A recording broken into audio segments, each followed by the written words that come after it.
देवगुरु बृहस्पति को बुद्धि और शिक्षा का कारक माना जाता है। गुरुवार को बृहस्पति देव की पूजा करने से धन, विद्या, मान सम्मान, प्रतिष्ठा और अन्य कई मनोवांछित फल की प्राप्ति होती है। धार्मिक ग्रंथों के अनुसार गुरुवार को भगवान बृहस्पति की पूजा का विधान है। गुरुवार के दिन व्रत और कथा सुनने से घर परिवार में सुख समृद्धि बनी रहती है। आइए जानते हैं गुरुवार व्रत कथा के बारे में। कथा के अनुसार प्राचीन काल की बात है। किसी राज्य में एक बड़ा प्रतापी और दानी राजा राज करता था। वह हर गुरुवार को व्रत रखकर दीन दुखियों की मदद करके पुण्य प्राप्त करता था। परंतु ये बात उसकी रानी को अच्छी नहीं लगती थी।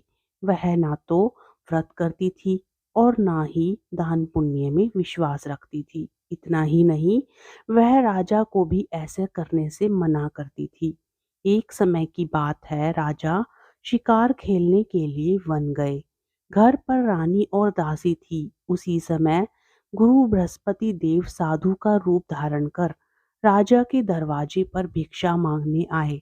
साधु ने जब रानी से भिक्षा मांगी तो कहने लगी, हे साधु महाराज, मैं इस दान और पुण्य से तंग आ गई हूँ। आप कोई ऐसा उपाय बताएं जिससे कि सारा धन नष्ट हो जाए और मैं आराम से रह सकूं। इतना सुनकर बृहस्पति देव ने कहा, हे देवी, तुम बड़ी ही विचित्र हो। संतान और धन से कोई दुखी होता है? अगर धन अधिक है तो इसे शुभ कार्यों में लगाओ। कुंवारी कन्याओं का विवाह कराओ। विद्यालय और बाग बगीचे का निर्माण करवाओ, जिससे तुम्हारे दोनों लोग सुधरेंगे। परंतु साधु की इन बातों से रानी को खुशी नहीं हुई। उसने कहा कि मुझे ऐसे धन की आवश्यकता नहीं है जिसे मैं दान दूं और जिसे संभालने में मेरा सारा समय नष्ट हो जाए। तब साधु ने कहा, अगर तुम्हारी ऐसी इच्छा है तो मैं जैसा तुम्हें बताता हूँ तुम वैसा ही करना। गुरुवार के दिन तुम घर को गोबर से लीपना, अपने बालों को पीली पीली मिट्टी से धोना, राजा से हजामत बनाने को कहना, भोजन में मांस मदिरा का प्रयोग करना, कपड़े धोबी के यहाँ धुलने देना। इस प्रकार 7 बृहस्पतिवार करने से तुम्हारा समस्त धन नष्ट हो जाएगा। इतना कहकर साधु के रूप में बृहस्पति देव अंतर ध्यान हो गए। साधु के अनुसार कई बातों को पूरा करते हुए रानी को केवल 3 बृहस्पतिवार ही बीते थे कि उनकी समस्त धन संपत्ति नष्ट हो गई। भोजन के लिए राजा का परिवार तरसने लगा। तब एक दिन राजा ने रानी से बोला कि हे रानी, तुम यहीं रहो, मैं दूसरे देश को जाता हूँ, क्योंकि यहाँ पर सभी लोग मुझे जानते हैं, इसलिए मैं कोई छोटा कार्य नहीं कर सकता। ऐसा कहकर राजा दूसरे देश चला गया। वहां वह जंगल से लकड़ी काट कर लाता और शहर में बेचता। इस तरह वह अपना जीवन व्यतीत करने लगा। इधर राजा के परदेश जाते ही रानी और दासी दुखी रहने लगी। एक बार जब रानी और दासी को 7 दिन तक बिना भोजन के रहना पड़ा तो रानी ने अपनी दासी से कहा, हे दासी, पास ही के एक नगर में मेरी बहन रहती है। वह बड़ी ही धनवान है। तू उसके पास जा और कुछ ले आ, ताकि थोड़ी गुजर बसर हो जाए। दासी रानी की बहन के पास गई। उस दिन गुरुवार था। रानी की बहन उस समय बृहस्पतिवार की व्रत कथा सुन रही थी। दासी ने रानी की बहन को अपनी रानी का संदेश दिया, लेकिन रानी की बड़ी बहन ने कोई उत्तर नहीं दिया। जब दासी को रानी की बहन से कोई उत्तर नहीं मिला तो वह बहुत दुखी हुई और उसे क्रोध भी आया। दासी ने वापस आकर रानी को सारी बात बता दी। ये सुनकर रानी ने अपने भाग्य को कोसा। उधर रानी की बहन ने सोचा कि मेरी बहन की दासी आई थी, परंतु मैं उससे नहीं बोली, इससे वह बहुत दुखी हुई होगी। कथा सुनकर और पूजा समाप्त करके वह अपनी बहन के घर आई और कहने लगी, हे बहन, मैं बृहस्पतिवार का व्रत कर रही थी। तुम्हारी दासी मेरे घर आई थी, परंतु जब तक कथा होती है तब तक ना तो उठते हैं और ना ही बोलते हैं, इसलिए मैं नहीं बोली। बताओ दासी क्यों आई थी? रानी बोली, बहन तुमसे क्या छिपाऊं, हमारे घर में खाने तक को अनाज नहीं है। ऐसा कहते कहते रानी की आंखें भर आई। उसने दासी समेत पिछले 7 दिनों से भूखे रहने की पूरी बात अपनी बहन को बता दी। रानी की बहन बोली, देखो बहन, भगवान बृहस्पति देव सबकी मनोकामना को पूर्ण करते हैं। देखो, शायद तुम्हारे घर में अनाज रखा हो। पहले तो रानी को विश्वास नहीं हुआ, पर बहन के आग्रह करने पर उसने अपनी दासी को अंदर भेजा तो उसे सचमुच अनाज से भरा एक घड़ा मिल गया। ये देखकर दासी को बड़ी हैरानी हुई। दासी रानी से कहने लगी, हे रानी, जब हमको भोजन नहीं मिलता तो हम व्रत ही तो करते हैं, इसलिए क्यों ना इनसे व्रत और कथा के विधि पूछ ली जाए ताकि हम भी व्रत कर सके।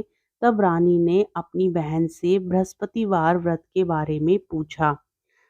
उसकी बहन ने बताया, बृहस्पतिवार के दिन व्रत में चने की दाल और मुनक्का केले की जड़ में अर्पित करें तथा दीपक जलाएं, व्रत कथा सुने और पीला भोजन ही करें।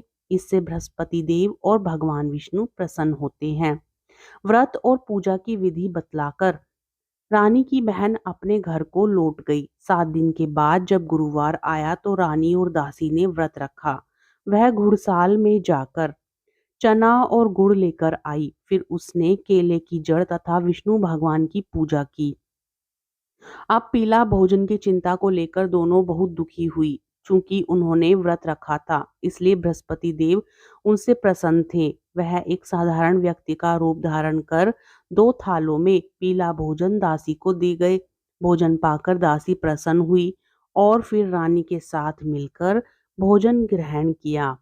उसके बाद वह सभी गुरुवार को व्रत और पूजा करने लगी। बृहस्पति देव की कृपा से उनके पास फिर से धन संपत्ति आ गई, परंतु रानी फिर से पहले की तरह आलस्य करने लगी। तब दासी बोली, देखो रानी, तुम पहले भी इस प्रकार आलस्य करती थी। तुम्हें धन रखने में कष्ट होता था, इस कारण सभी धन नष्ट हो गया, और जब बृहस्पति देव की कृपा से तुम्हें धन मिला है तो तुम्हें फिर से आलस्य होने लगा है।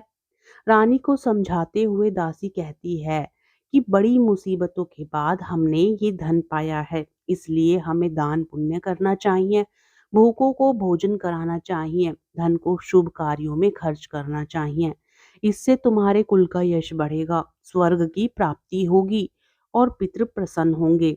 दासी की बात मानकर रानी अपना धन शुभ कार्यों में खर्च करने लगी। इससे पूरे नगर में उसका यश बढ़ने लगा। बृहस्पतिवार व्रत कथा के बाद श्रद्धा के साथ आरती करनी चाहिए। इसके बाद प्रसाद बांटकर उसे ग्रहण करना चाहिए। जय बृहस्पति देवा, ओम जय बृहस्पति देवा, छिन छिन भोग लगाऊं कदली फल मेवा। ओम जय बृहस्पति देवा, तुम पूर्ण परमात्मा, तुम अंतर्यामी, जगत पिता जगदीश्वर, तुम सबके स्वामी। ओम जय बृहस्पति देवा। चरणामृत निज निर्मल, सब पातक हरता, स्वामी सब पातक हरता, सकल मनोरथ दायक, कृपा करो भरता। ओम जय बृहस्पति देवा। तन मन धन अर्पण कर, जो जन शरण पड़े, स्वामी जो जन शरण पड़े, प्रभु प्रकट तब होकर आकर द्वार खड़े। ओम जय बृहस्पति देवा। दीन दयाल दयानिधि, भक्तन हितकारी, स्वामी भक्तन हितकारी, पाप दोष सब हरता, भव बंधन हारी। ओम जय बृहस्पति देवा। सकल मनोरथ दायक, सब संशय हारो, स्वामी सब संशय हारो, विषय विकार मिटाओ, संतन सुखकारी। ओम जय बृहस्पति देवा। जो कोई आरती प्रेम सहित गावे, स्वामी प्रेम सहित गावे, जेठानंद आनंद कर सो निश्चय पावे। ओम जय बृहस्पति देवा। बोलो विष्णु भगवान की जय।